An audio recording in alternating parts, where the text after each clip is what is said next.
Pinoy showbiz couples, Zanjo Marudo and Ria Ataide. Sa year-ender Instagram post ni Ria noong nakaraang taon, ipinasilip niya ang ilang sweet moments nila ni Zanjo. Magkasama sila mula sa mga bakasyon nila sa El Nido at Japan kasama ng barkada hanggang sa get-together ng pamilya Ataide. Magkasama silang nanood ng Eraserheads Homecoming Concert noong December 22, 2022 at may kuha silang nakaakbay si Zanjo kay Ria. January 2023 nang hindi na itinago ni Zanjo ang totoong estado ng relasyon nila ni Ria. Ayon kay Zanjo, hayag na sa publiko ang sightings nila kaya diretso na niyang inaming girlfriend nga niya si Ria. Sa programang Head Start ni Karen Davila noong January 17, 2023, inamin na ni Zanjo na sila na ni Ria. Paulo Contis and Yen Santos. Sa kasagsagan ng pagputok ng balitang hiwalayan ni Paulo at ng ex-live-in partner niya si LJ Reyes, isa sa nangunang espekulasyon na dahilan umano ng kanilang paghihiwalay ay ang pagkakaroon ng third party sa panig ni Paulo. Dito na nga napasok ang pangalan ng aktres na si Yen Santos. Nagkakilanlan sila Paulo at Yen nang magkatambal sila sa pelikulang A Faraway Land na kinuhanan sa Faroe Islands, Denmark mula November hanggang December 2020. Nag-umpisa ang pagkakaunay sa dalawa nang mapansin ng panuring mata ng mga netizen ang pagkakaroon ng zero following nila sa Instagram noong ikatlong linggo ng Agosto taong 2021. Makalipas ang mahigit isang taong pag-uugnay sa kanila ni Yen, ay sa wakas, tinutukan na ni Paulo ang tungkol sa usaping ito. Sa ikalawang yugto ng panayam niya sa Fast Talk with Boy Abunda na ineri noong January 30, 2023, ay kinumpirma ni Paulo ang matagal ng espekulasyon sa tunay na estado ng relasyon nila ni Yen. Dito ay diretsahang inamin niya na girlfriend niya si Yen. Kasunod nito ay naghayag ng saloobin si Paulo sa pananaw ng publiko sa relasyon nila ni Yen.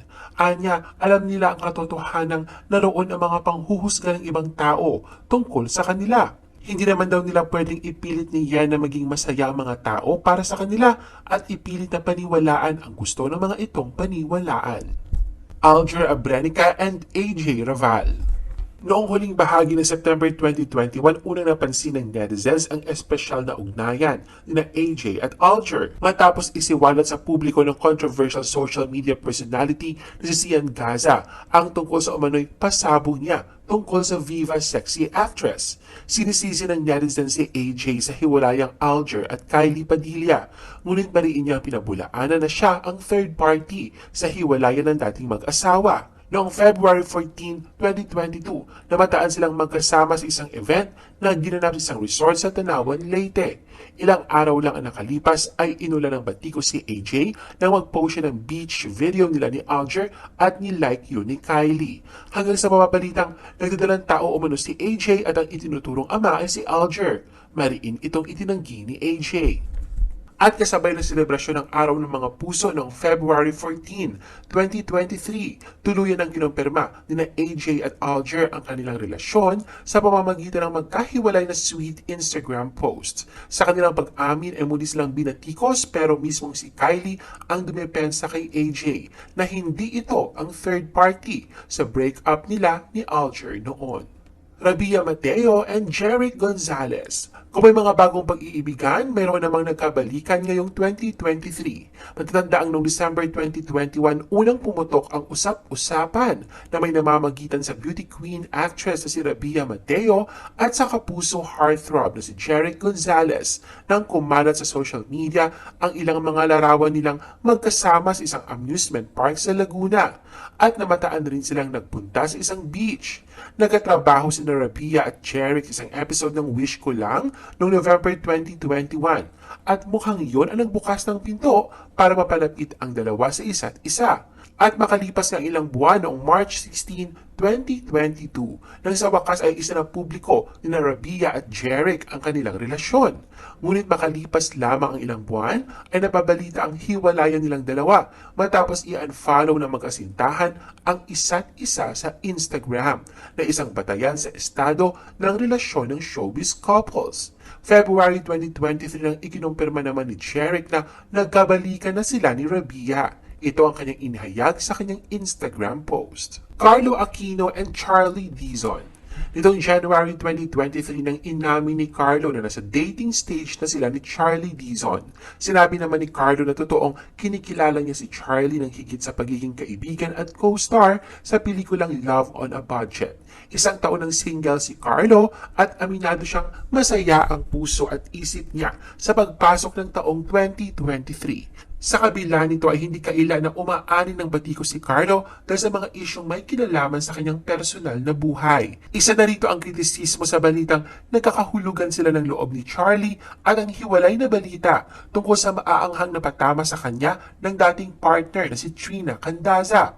Sa Instagram post ni Carlo noong March 1, 2023, nagbahagi siya ng 3 larawan nila ni Charlie na tila ba paghihiwatig ng kanilang tunay na relasyon. Twinning pa ang kanilang mga suot na panlamig dahil kuha ang mga nasabing larawan sa Nagayama, Japan.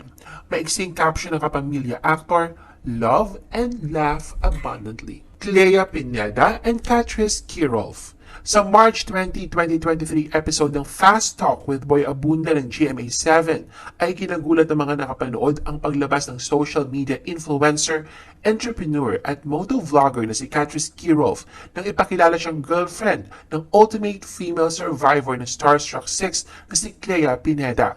Isang araw bago ito ay makasaysayan ang pagdiriwang ni Clea ng kanyang kaarawan dahil isa na publiko niya ang pagiging gay para maging malaya na siya. Ngunit bago pa ang pagsasapubliko ng kanilang relasyon, ay madalas nang namamataan si Clea sa mga larawan o video na naibabahagi ni Catrice. Kung babalikan at susuriing maigi ang mga social media post ni Catrice, ay makikitang kasama niya na si Clea. Maging ang ama ni Catrice ay nakasama na niya na siyang patunay na tanggap nito ang kanilang relasyon.